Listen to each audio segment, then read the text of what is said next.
Assalamualaikum warahmatullahi wabarakatuh. Saya Ana Ziyadatul Hasanah, NIM 18 15 10 10 10 17, Program Studi Agronomi, Fakultas Pertanian Universitas Jember.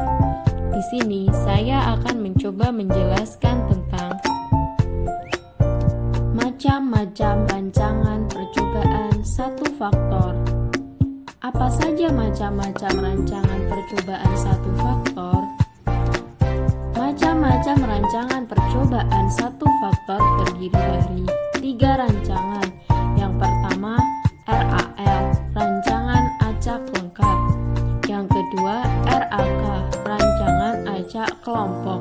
Dan yang ketiga adalah RBSL, rancangan bujur sangkar Latin.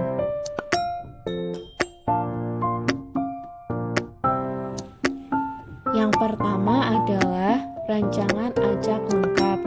Rancangan acak lengkap digunakan apabila variasi atau ragam dari bahan-bahan percobaan, tempat atau ruang percobaan relatif kecil, pengaruh lingkungan juga relatif homogen.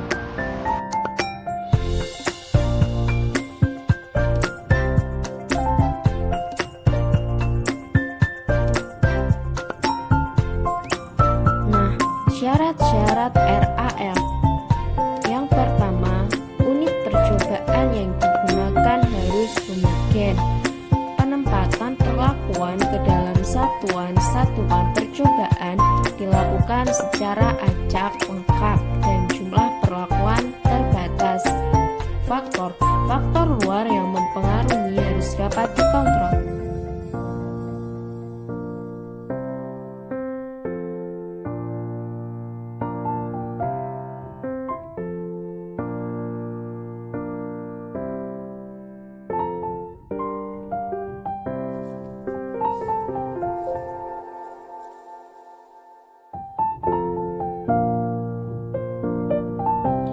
Rancangan acak lengkap mempunyai kelebihan 1. Analisis statistik data percobaan sederhana. Perancangan percobaan acak lengkap relatif mudah dikerjakan. Jumlah penggunaan perlakuan dan ulangan bisa fleksibel.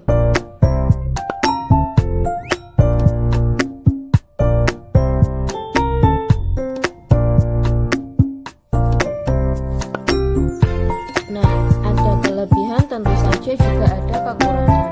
Kekurangan rancangan acak lengkap adalah tidak dapat diterapkan pada lingkungan yang tidak homogen, sehingga biasanya rancangan acak lengkap ini digunakan pada penelitian di dalam laboratorium ataupun greenhouse.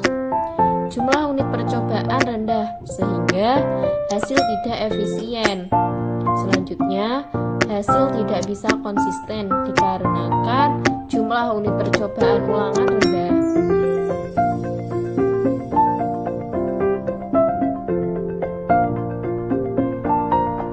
Berikut ini merupakan model matematis dari rancangan acak lengkap. Di sini tidak terdapat keterangan YIC merupakan pengamatan perlakuan ke I dan ulangan ke C, dan seterusnya.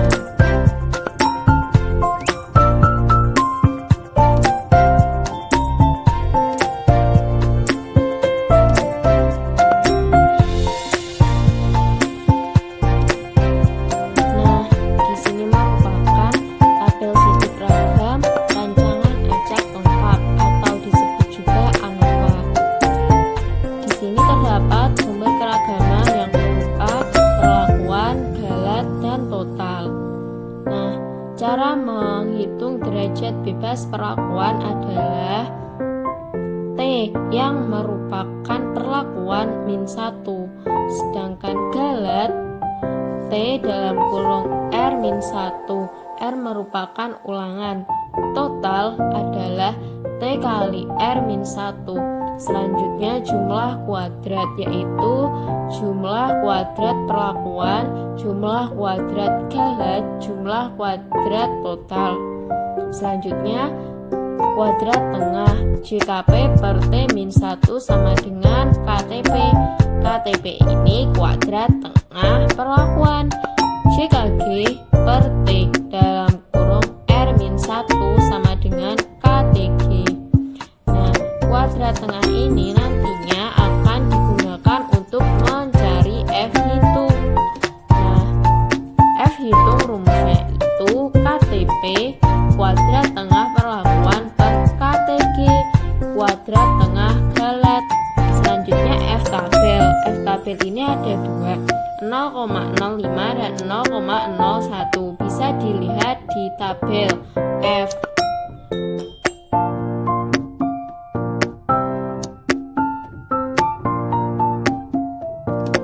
Selanjutnya adalah rumus-rumus. Rumus-rumus ini digunakan untuk mengisi tabel ANOVA atau tabel sidik ragam di atas tadi. Rumus-rumus ini digunakan ketika kita ingin mengisi tabel tadi dengan cara manual, menghitung manual.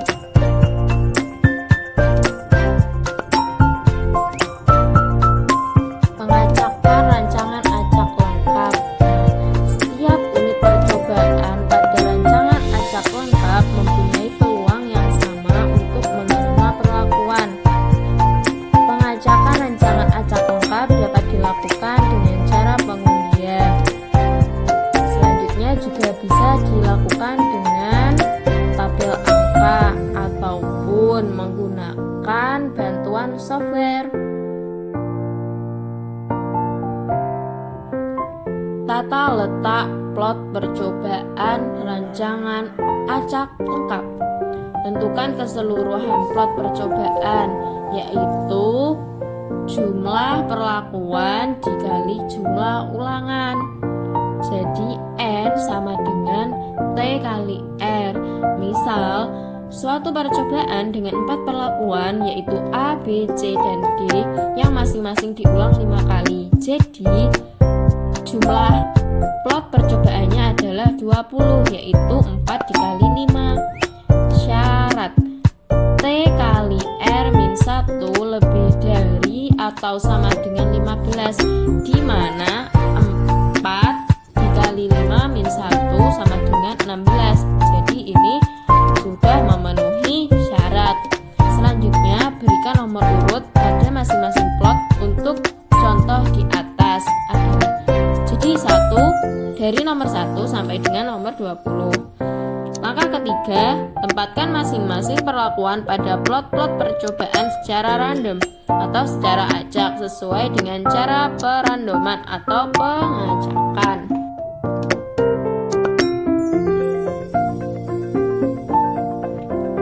Hipotesis rancangan acak lengkap.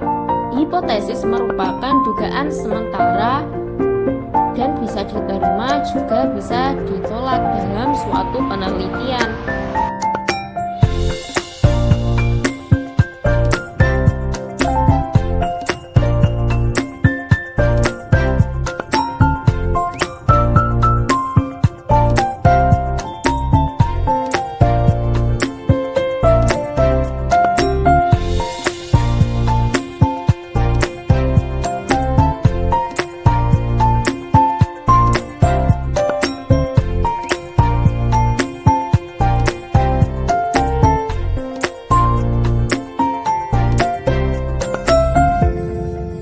Adalah rancangan acak kelompok.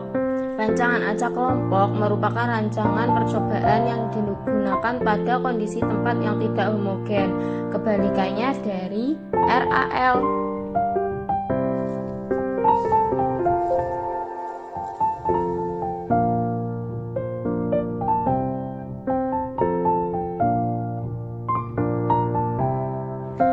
Tentang rancangan acak kelompok. Nah, rancangan acak kelompok ini digunakan untuk percobaan di lapangan yang tingkat keragaman lingkungannya tinggi, misal seperti kesuburan tanah. Syarat rancangan acak kelompok itu harus ada peubah bebas yang disebut perlakuan.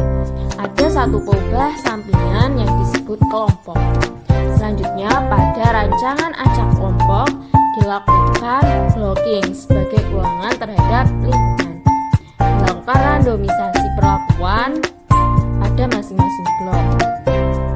Lokal control atau pengawasan setempat.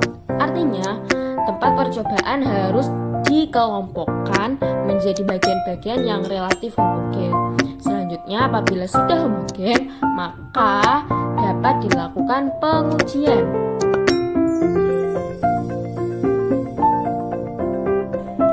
Kekurangan rancangan acak kelompok.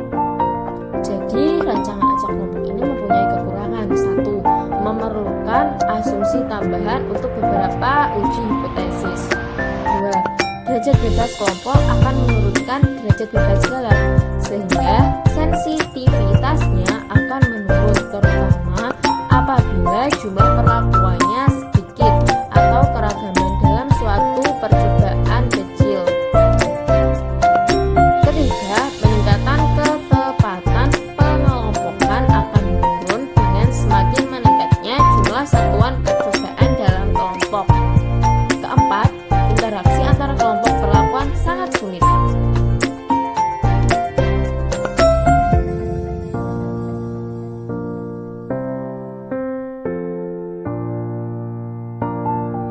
Kelebihan rancangan acak kelompok. Rancangan acak kelompok mempunyai kelebihan yaitu lebih efisien dan akurat dibandingkan rancangan acak lengkap. Dan penarikan kesimpulan lebih luas dikarenakan kita kan bisa juga melihat perbedaan di antara kelompok. Nah, rancangan acak kelompok juga bisa lebih fleksibel, yaitu banyaknya perlakuan, banyaknya ulangan atau kelompok, dan tidak semua kelompok memerlukan ulangan yang sama. Model matematis rancangan acak kelompok tentu saja berbeda dengan model matematis rancangan acak lengkap. Nah, ini bisa dilihat di sini terdapat perbedaan, bukan? Nah, yaitu terdapat perbedaan karena di rancangan acak kelompok ini ada kelompok-kelompok.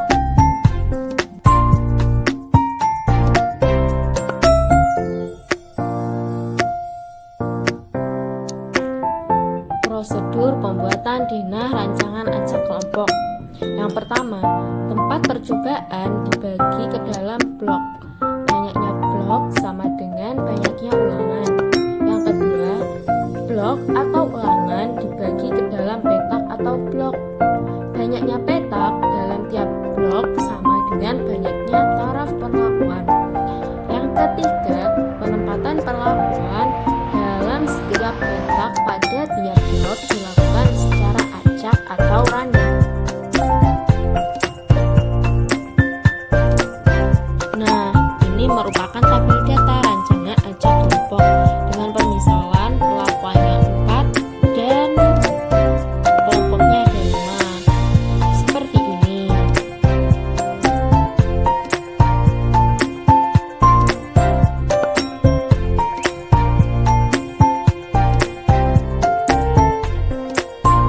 Tabel sidik ragam rancangan acak kelompok atau tabel ANOVA rancangan acak kelompok berbeda dengan tabel sidik ragam rancangan acak lengkap. Yang menjadi perbedaan mendasar adalah adanya kelompok pada sumber keragaman.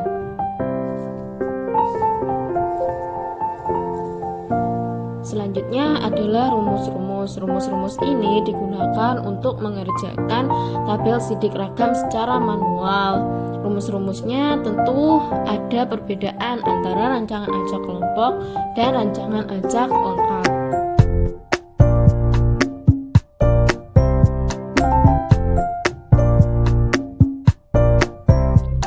Jika F hitung kurang dari F tabel, maka H0 diterima.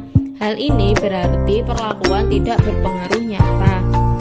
Jika F hitung lebih dari atau sama dengan F tabel, maka H0 ditolak. Hal ini berarti perlakuan berpengaruh nyata. Jika F hitung lebih dari atau sama dengan F tabel yang 0,01, maka H0 ditolak. Hal ini berarti perlakuan berpengaruh sangat nyata. Untuk kelompok hipotesisnya tidak perlu dibuat. Pengujian selanjutnya bila perlakuan berpengaruh nyata atau sangat nyata sama dengan RAL.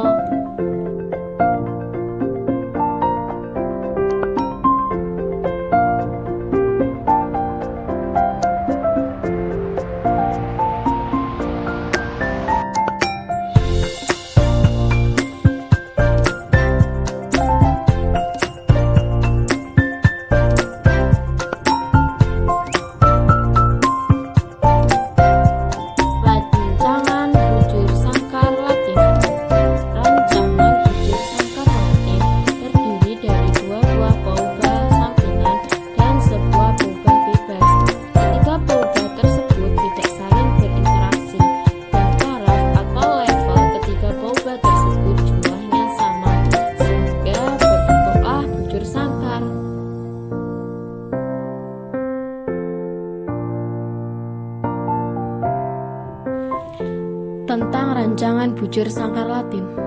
Rancangan bujur sangkar Latin mempunyai satu peubah bebas yang disebut perlakuan dan mempunyai dua peubah sampingan yang disebut baris dan kolom. Mengapa disebut rancangan bujur sangkar Latin? Karena jumlah perlakuan sama dengan jumlah kolom dan jumlah baris, sehingga dapat disimpulkan perlakuan sama dengan baris sama dengan kolom. Menurut Sastra Supadi 2005, apabila peralihan kesuburan tempat percobaan tidak diketahui atau ada di kedua arah vertikal dan horizontal, maka pada kondisi ini yang paling cocok digunakan adalah rancangan bujur sangkar Latin.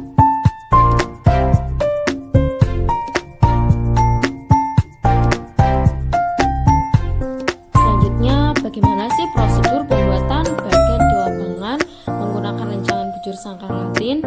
Nah, yang pertama adalah bagilah tempat percobaan ke dalam blok yang banyaknya blok sama dengan banyaknya ulangan. Yang kedua, banyaknya unit percobaan sama dengan kuadrat dari banyaknya perlakuan dan banyaknya ulangan sama dengan banyaknya perlakuan. Misal nih, ada 6 perlakuan yang dicoba, berarti jumlah ulangan 6 kali, unit percobaan sebanyak 36 kali. Nah, yang ketiga, pengecekan perlakuan diatur secara khusus. Tidak boleh satu perlakuan muncul 2 kali pada arah kolom maupun arah baris.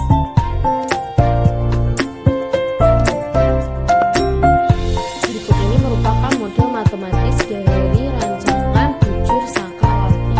Tentu saja berbeda dengan rancangan acak lengkap ataupun rancangan acak kelompok.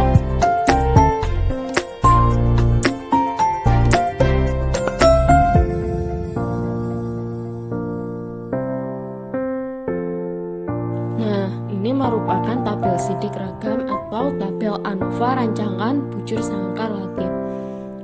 Yang paling mendasar terdapat perbedaan pada sumber keragaman. Sumber keragaman rancangan bujur sangkar Latin lebih banyak daripada rancangan acak lengkap dan rancangan acak kelompok.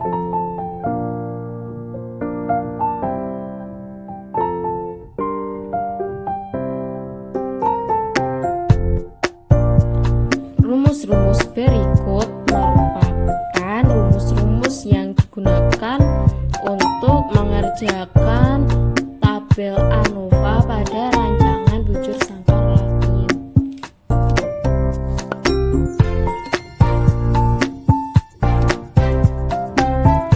Hipotesis RBSL, hipotesis rancangan bujur sangkar Latin. Jika F itu kurang dari F tabel, maka H0 diterima. Hal ini berarti perlakuan tidak berpengaruh nyata. Jika F hitung lebih dari atau sama dengan F tabel, maka H0 ditolak. Hal ini berarti perlakuan berpengaruh nyata. Dan jika F hitung lebih dari sama dengan F tabel menggunakan F tabel 0,01, maka H0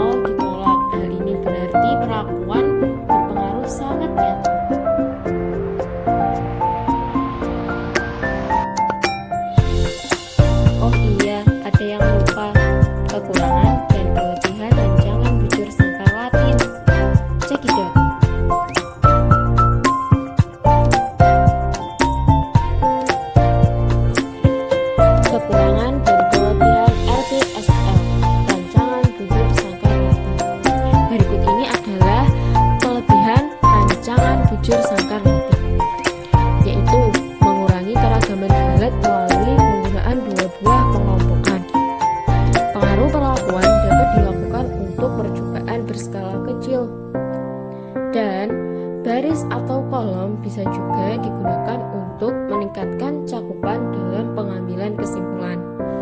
Nah, selanjutnya kekurangan rancangan bujur sangkar Latin, yaitu banyaknya baris, kolom, dan perlakuan harus sama, sehingga semakin banyak perlakuan, satuan percobaan yang diperlukan juga semakin banyak.